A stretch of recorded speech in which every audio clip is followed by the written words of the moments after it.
Right to the phone and bring in the man who covers the Denver Broncos and the NFL for the Denver Post, Troy Renck, to talk about the Broncos rookie camp that's going on right now. The rookies are practicing today.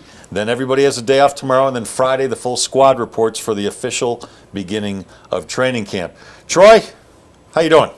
Good, guys. How are you? Good. Hey, let's start with Shane Ray, the Broncos' first-round draft pick. He says he's ready to go full bore. He's ready to start training camp. He's 100% healthy. The turf toe situation is resolved. What do you see from him? Does he look like he is 100%? Well, those practices are closed, but in watching and talking to him, he is 100. He says he's 100%. And talking to people at the Broncos, they expect him to participate in all drills at the end of this week and be cleared to go. What I liked about Shane Ray, I'm writing about him for tomorrow, is the fact that he's not acting like a typical rookie and the cliche, I'm hoping to maybe get on the field at some point and learn everything. He knows that he fell to them as a top 10 talent and that he needs to make an impact. And last year, their reserves, Lorente McRae and more specifically Quantera Smith, did nothing. They had one sack between them and more than nearly 500 snaps. So they need more production from the person spelling DeMarcus Ware and Von Miller.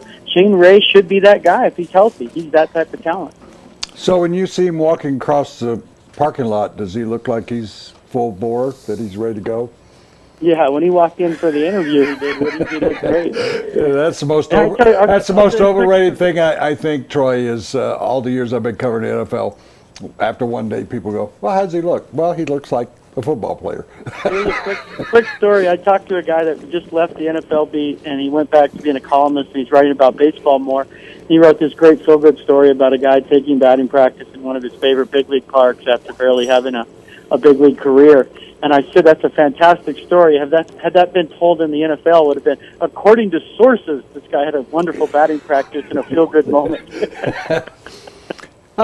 Let's talk for a moment, and I know you've been on vacation, and there's so much that you've been dealing with, but of all these free agents, we haven't heard, I'm not talking about the veteran free agents, has anybody's story jumped out at you? Forget about Carl Schmitz for the moment, but is there anybody among those guys they signed that you've kind of had your head turned by, not by what you've seen on the field, but by what you've heard about this guy that kind of slipped through the draft?